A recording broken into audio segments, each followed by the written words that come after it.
A video from an almost hour-long debate between DA leader John Steenhuisen and One Movement spokesperson Mudzuli Rakhivhane has sparked anger on social media. Rakhivhane and Steenhuisen were debating the issue of the Democratic Alliance's election posters in Phoenix on cliffcentral.com, among other issues. On the footage, radio host Gareth Cliff told Rakhivhane's experience of racism is anecdotal and unimportant. The show, presented by Cliff, is sponsored by Nando's. There are 100,000 people who are going to sleep tonight worrying about where their next meal's coming from, and about 5 people who are worried about the hideous racism that's out there. Oh, anyway, I think that's a very, I'm sorry, I must interject at that point. Let's see if it gets tested. I don't think that many people are interested. In fact, the IRR has shown us endless reports of people who say that racism is at the bottom of their list of priorities and concerns. Their biggest priority. You obviously don't experience the kind of racism that I experience on a daily basis. So to say that's something that no one cares about, I'm sorry. No, that's really, your personal experience, offensive. your personal experience is completely anecdotal and unimportant to all of us. Sorry. Okay. Thank you. Yeah. I appreciate the fact that you think that the experience of a black woman in this country is unimportant and irrelevant. I'm not interested, Mudzuli, I'm not interested in identity politics at all. Nobody really is. They're only interested in themselves, what they can get out of this. The elections are coming up. If you and service delivery. Please, it's just, I'm over it. It's so uninteresting. And this has played out so badly for people in other parts of the world where they've tried it. I can't believe you're going down this track. No, Gareth, we're not speaking about identity politics. We were literally speaking. Okay, you can proceed with your conversation then. Please proceed. No, I want you to finish. I want you to at least explain. You don't want me to finish because you're speaking over me. I'm just trying to, this was not about sucking us into a conversation about race, politics, and identity politics. We were having a conversation to say that the issues of service delivery are not as important as the issues that people genuinely feel when they feel like they're being racist. And what I'm saying to you is don't in a municipal election, they just aren't.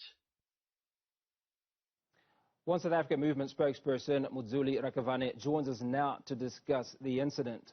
Mudzuli, I'm shocked, I'm appalled, I'm disgusted, but also very keen to get a sense of how you felt when you heard those words coming out of Gareth Cliff's mouth, firstly, and secondly, when the DA leader, who's supposed to represent scores or hundreds of thousands, millions of South Africans as a leader, basically supported that position. Good morning, and good morning to your listeners. Thank you for sharing your sentiments. I felt all of the things that you felt, but I also felt like it was an ordinary day for a black woman in South Africa, in politics, in the boardroom. That's the kind of adversity that we face constantly. So while I experience the same outrage, it's also, I go to bed sleeping just fine, because that is unfortunately the reality that I've personally faced, and I know a lot of black women face in so many different sectors of this country. Am I surprised at the opposition leader's stance? And I don't think we should say basically agreed, based on his face, his smirk, and the views that he shared and has constantly shared.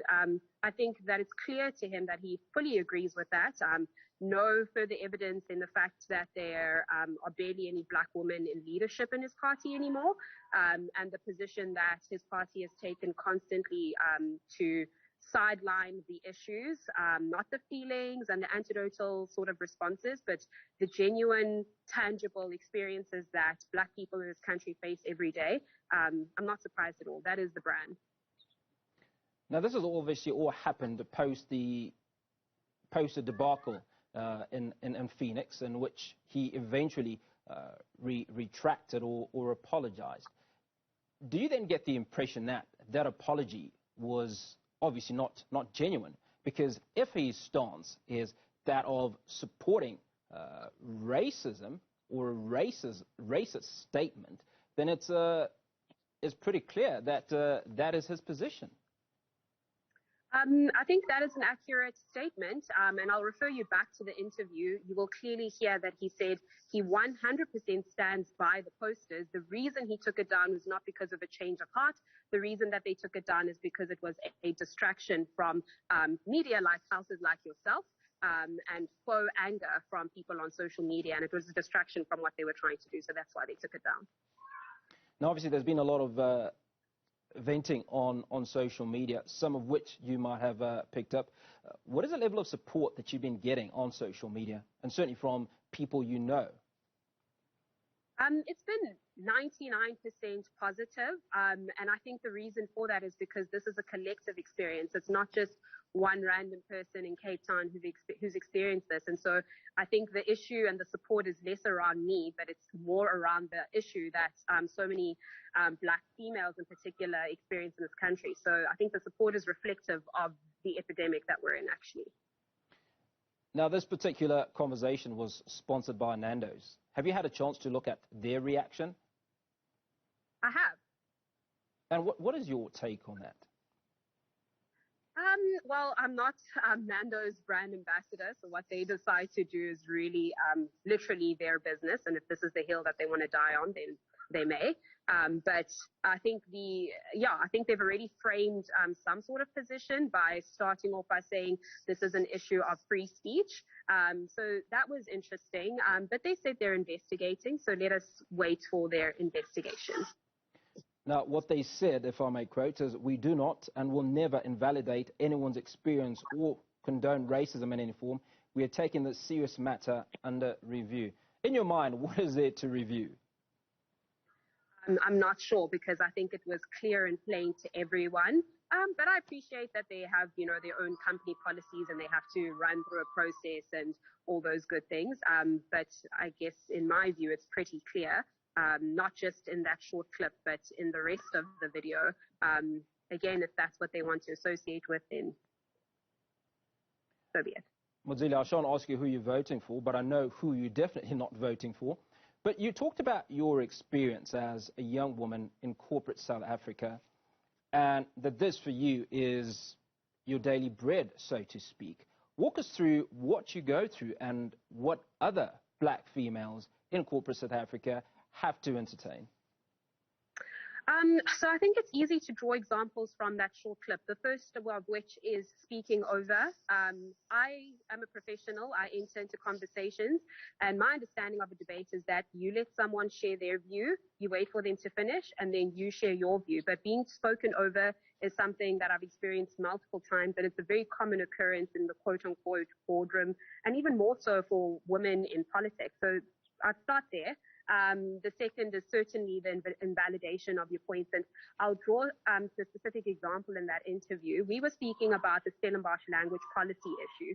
I studied law, number one. I went to Stellenbosch, number two. I have a husband who lectures at Stellenbosch currently, number three. I was at the Constitutional Court when they wrote that judgment. I've read the judgment backwards and forwards. All of those 5 key experiences were said to be completely invalid versus a white man who said that he'd spoken to a few people on campus for a few minutes, and his frame of view of the issue is completely valid, and that's the context that we're supposed to gather around. So that is probably one of the key examples of how it doesn't matter how well educated you are, it doesn't matter how well versed you are, it doesn't matter what your experience is, you're always going to be shouted out by someone else who has literally no experience in this area. Final question, Mudzuli, is there any political party, from what you've been able to see, that speaks to these issues, that right now is dealing with the issues of racism for a young black woman in corporate South Africa? Oh, that's a tough one. I think that there are, but I think the point that every person who's voting for right now should be focused on is who actually represents me and who is doing the work on my behalf.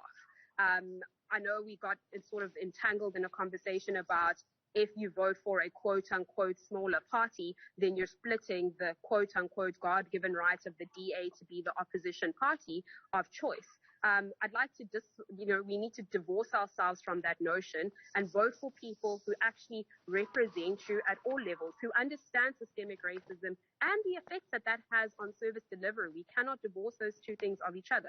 So speak to your ward councillors. You see their posters on the street lamp. You should have their phone numbers. You should be able to contact them. Look in your area for who your independent candidates are. They're not concerned with the party line of this is our view on race. They're concerned with this is our lived experience of race in this community. We know that this has an effect on our service delivery. This is how we're going to solve them.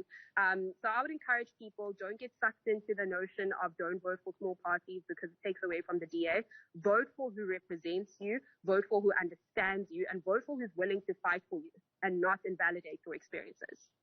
Mudzuli Rakhivhane, One South Africa Movement spokesperson, thank you for your time this morning.